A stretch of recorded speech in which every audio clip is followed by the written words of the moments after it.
तुम्ही जर पवित्र शास्त्र वाचायला घेतलं तर देव जो त्यातलं मुख्य पात्र आहे त्याचा परिचय होण्यासाठी तुम्हाला जास्त वाचण्याची गरज नाही. होय, तो पवित्र शास्त्राच्या पहिल्या वाक्यातच दिसतो आणि नंतर पुढे पान 1 वरच तुमची भेट मानवांशी होते. आणि इथे तुम्हाला दिसून येतात पवित्र शास्त्रामधली 2 मुख्य पात्र, देव आणि मानव आपल्या जगाच्या मंचावर. एवढंच नाही, पवित्र शास्त्रामध्ये प्रत्यक्षात केवळ मानव आणि देव यांच्या व्यतिरिक्त पात्रांचा एक मोठा समूह आहे.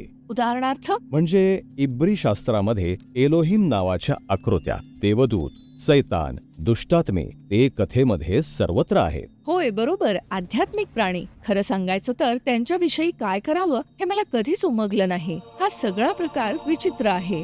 आणि दुर्दैवानं या प्राण्यांबद्दलच्या आपल्या आधुनिक संकल्पनांपैकी बहुतेक सर्वच संकल्पना गंभीर गैरसमजांवर आधारित आहेत. ठीक आहे, तर पवित्र शास्त्राच्या कथेतील आध्यात्मिक प्राण्यांबद्दल बोलूया. तर पहिली गोष्ट जी करावी लागेल ती म्हणजे पवित्र शास्त्राचे प्राचीन लेखक जगाकडे ज्या दृष्टिकोनातून पाहत होते तो दृष्टिकोन आपणाला समजून घेणं होय. उत्पत्तीच्या पान 1 आणि 2 वर देव जलाशयामध्ये सुव्यवस्था आणतो. वरील आकाश खाली जमिनीपासनं वेगळं करतो. बरोबर, ही पृथ्वी आहे जिथे आपण राहतो आणि मग खूप वर स्वर्ग आहे ज्याकडे त्यांनी देवाचं राहण्याचं ठिकाण म्हणून पाहिलं.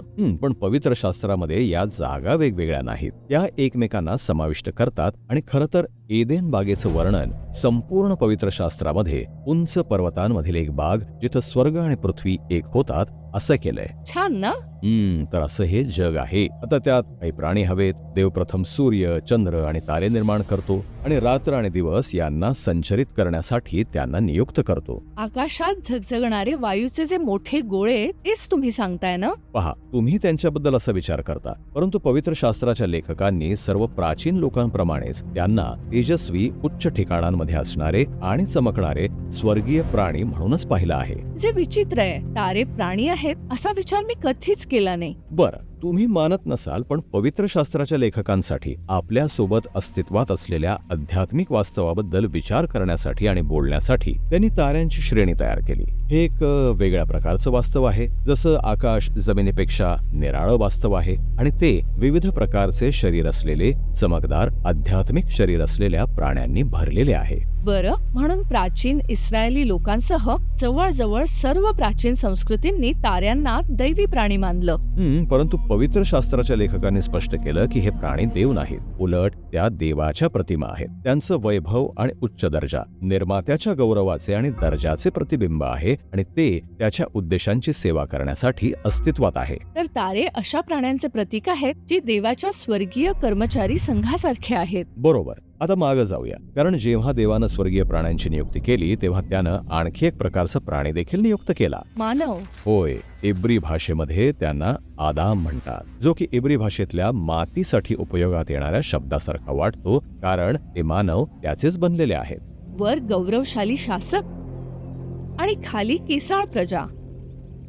हो, पण त्यानंतर एक मोठी अनपेक्षित गोष्ट घडते. देव दीन अशा मानवांना सांगतो की त्यांनी सर्व सृष्टीवर सत्ता चालवायची. तो त्यांना त्यांच्या मातीतील उत्पत्तीपासून वर यायला आणि त्याचे भागीदार म्हणून देवाच्या गौरवात सहभागी होण्यासाठी आमंत्रित करतो. तर देवाला मानवांद्वारे जगावर सत्ता चालवायची आहे, आध्यात्मिक प्राण्यांद्वारे नाही. स्तोत्र 8च्या कवीनं अशा प्रकारेच उत्पत्तीच्या कथा समजून घेतल्या आहेत. त्यानं ताऱ्यांकडे पाहिलं आणि तो म्हणाला, मानव तो काय की तू त्याची आठवण करावी. तू त्याला आध्यात्मिक प्राण्यांपेक्षा किंचित कमी केलंस, पण त्याला गौरव आणि दैवी वैभवानं मुकुटमंडित केलं आहेस. हे मानव जातीचं मोठं पाचारण आहे, देवाच्या सामर्थ्यानं आणि प्रीतीनं सृष्टीवरती सत्ता चालवणं. अतिशय उत्तम. पण प्रत्येक जण आनंदी नाही. आमची ओळख एका आध्यात्मिक प्राण्यासोबत होते ज्याला मानवांनी राज्य करावं असं वाटत नाही, म्हणून तो त्यांना फसवून असा विचार करायला भाग पाडतो की त्यांना त्यांच्या अटीवर दैवी शक्ती मिळू शकेल. त्यांची फसवणूक होते आणि ते ह्या संधीचा फायदा घेतात.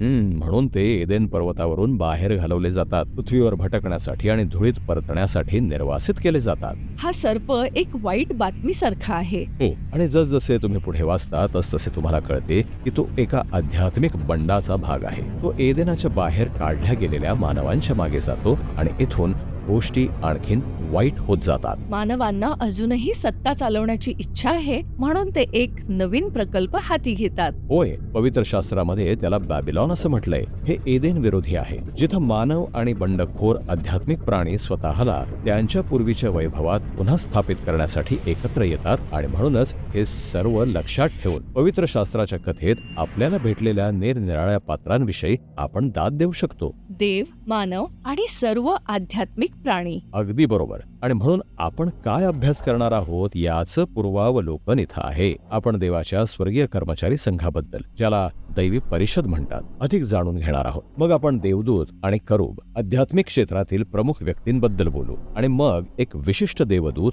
ज्याला परमेश्वराचा दूत म्हटलं जातं, सैतान आणि दुष्टात्मे यांच्याशी संबंधित असलेल्या पवित्र शास्त्रामधील आध्यात्मिक बंडखोरांकडेही आपण पाहू. आणि शेवटी जो येशू वाईटावर मात करतो आणि स्वर्ग आणि पृथ्वी पुन्हा एकत्र करतो, जेणेकरून नवीन मानवता देवासोबत भागीदारी करू शकेल. या येशूकडे ही संपूर्ण कथा कशी जाते ते आपण पाहूया.